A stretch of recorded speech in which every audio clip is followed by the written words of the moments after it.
All right, so the man that scammed the Nepalese man of 1.6 billion naira that I posted yesterday, the man has been arrested. Somebody say power. The man was arrested yesterday by the members of the EFCC, right? I'll play his video now so that you can listen to what he's saying. But before I play the video, you see that video I posted yesterday of me and the Nepalese man? That video, I did not record that video yesterday. I recorded that video on Thursday, 25th of June, 2026 at about 2:50 p.m. That was when we recorded the video, but I did not post the video immediately. The reason why I didn't post the video that day was because if I had posted that video that day, that man that was arrested yesterday would have probably seen the video and maybe if I don't run, come up from Nigeria. So immediately the man told me about the matter. If you remember, I watched the video again. He said, after they scammed him, right, after they got 1.6 billion naira from him, if you remember the story, he said that when they came into Nigeria, the first place they had their meeting was at the first headquarters. And it was at the first headquarters, inside the first headquarters, that they told them that, oh, they can transact with this said man that collected 1.6 billion naira from them. So that was where they got the assurance and the confidence to say, okay, no problem, we can transact, and these people are genuine and legit. So they now gave that man that money, right? So at the end of the day, after they've scammed them, they were now looking for a way to move them out of Nigeria, right? They used police a couple of times to threaten the man that they were going to get him arrested. So the man was even on the run. A victim was now on the run. They made the victim a suspect. And at a point, immigration almost deported him. But he ran to the UN because Nepal don't have their embassy here. So he ran to the UN and said they finished him, that the UN should not let that happen to him, And he was moved to a refugee camp. Somebody will get 1.6 billion. They chop on to the point where we say they move and go to refugee camp. Now refugee camp, they feed them. Bro, you see this country, they see this life, right? So when they moved him there, now, at a point, he now got the confidence to go to the EFCC. So when he got to the EFCC, right? So this is the part why, this is the reason why I use the EFCC now. So let's continue. So when he got to the EFCC, he told them about the case. When he told them about the case that, oh, I was scammed so amount, and the people he met in the EFCC told him that, okay, how much is involved? He said 1.6 billion. They say, how much are you going to give us before we do the case? And because he didn't have anything to give them, they abandoned him and they left the case. And he has been depressed and he has been frustrated until somebody told him to come and meet Very Dark Man. So immediately after I narrated the story, I just carried him sharp straight to the EFCC on that same day that he came to me, Thursday, 25th June 2026 at about 2:50 p.m. I took him straight. I said, enter my motor. We entered my car with my admin in the office. We just went straight to the EFCC. When I got to the EFCC, I met one of their top officials. I said, oh God, look at what is going on, right? That he came to the EFCC and EFCC told him that he must give them money for them to start the case. The Oga was very surprised. He said, that's not possible. The Oga swore with everything that is not possible. I asked the guy, where did you come? He said, yeah. The Nepalese man almost walked me to the office where they told him that thing. That's how well he remembered the place. The Oga was really confused, right? We argued a couple of minutes. He said he's not here. At the end of the day, God so kind.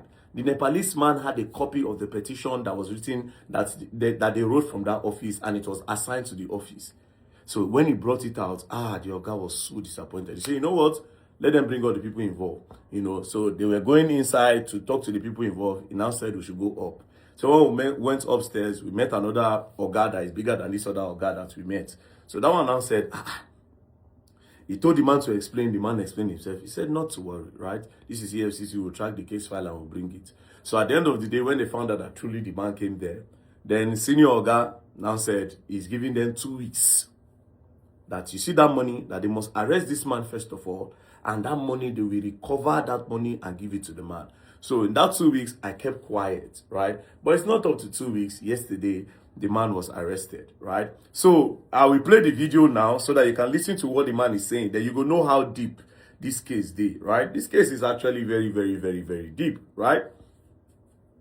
This guy was giving Oga, they will call him saying, Oga, you say this man, come and explain to the world how you will collect $500 and something thousand from somebody, and you give the person the saying they are talking about something. Anywhere I can collect my $1 from here, I will be collecting it. You must give me my money complete.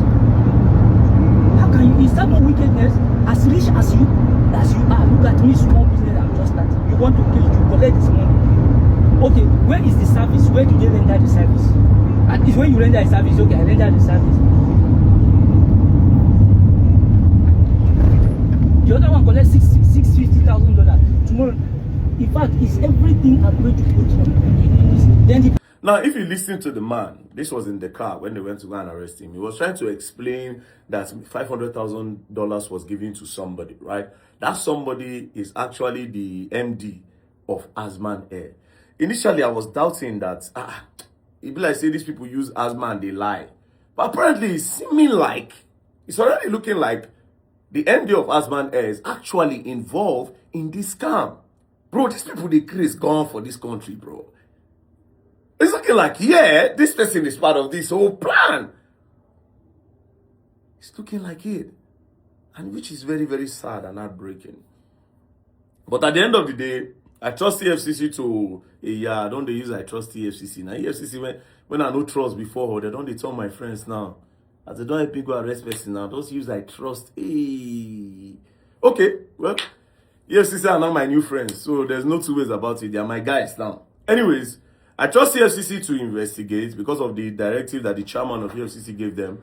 I trust EFCC to make sure they investigate and everybody that is involved will be brought to book, right? Now, if you remember, when this man talk about the police, me and the new IG, Olatunji Rilwan Disu, I've known him for a long time, right? Because of, we have taken cases to him, right? When he was the CP of FCT, a lot of cases were solved under him. So, to me, based on my own experience with him, he's a very good man.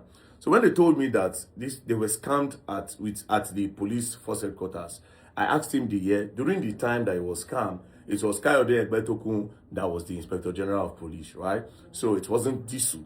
So what I did was this.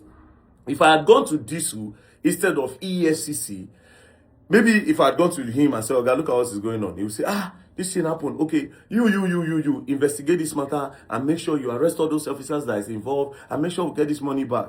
But here's where the problem will happen. It's possible that those officers that will give this matter to investigate, it's possible that maybe they might know one or two persons. So they'll look for a way to water down that part of arresting those officers. Maybe they might get this man's money back. But you see that part of those officers that are involved using the force headquarters to do fraud, they might not be arrested. So by now going to EFCC now no be police. So they will investigate those policemen that are involved. They will be brought to book. Then they will hand their names over to the Inspector General of Police, which is Olatunji Rilwan Disu. Then we can now know them. So this is the reason why, instead of going to my guy, you understand, I went to my former enemy, EFCC people, who are now my friends. Because you see, at the end of the day, right, what we want is the progress of Nigeria. Me, I cannot live anywhere else, right? And I've told myself that I will always use my platform to fight against these corrupt people that are trying to ruin this country. Imagine a foreigner coming into Nigeria and he wants to come and invest, right? Because if he was getting a genuine flights travel agent, that person would have made money from him and he would have spent that money in Nigeria, therefore boosting our economy, you know. But instead, they turn around, they scam the man. That is not the face of Nigeria. There are a lot of genuine business people in this country that don't get business anymore because of these bad eggs that have ruined the face of Nigeria and turned it into a scam nation. So this is why I will always use my platform to fight. I don't care whoever that is involved when it comes to like corruptions like this, especially when it involves like international people, foreigners. You get the thing they be, you go spoil my country. We don't have anywhere to go. We in Nigeria will go live and in Nigeria will go end. We are not living it. I don't go Europe, God so kind. I don't go Europe, I don't go Asia. I don't travel well. So I don't say anything for there when I like. So yeah, everybody that is involved in this case will be definitely exposed by the grace of God and with the effort of the EFCC. And of course, I'll still take the matter to the Inspector General of Police by the end of today. You understand? So peace and love, don't play. If you play, go and learn, and you will learn the hard way. Ratel Movement, you know. I told you I'm an online police, not an activist. I catch thieves. Don't play.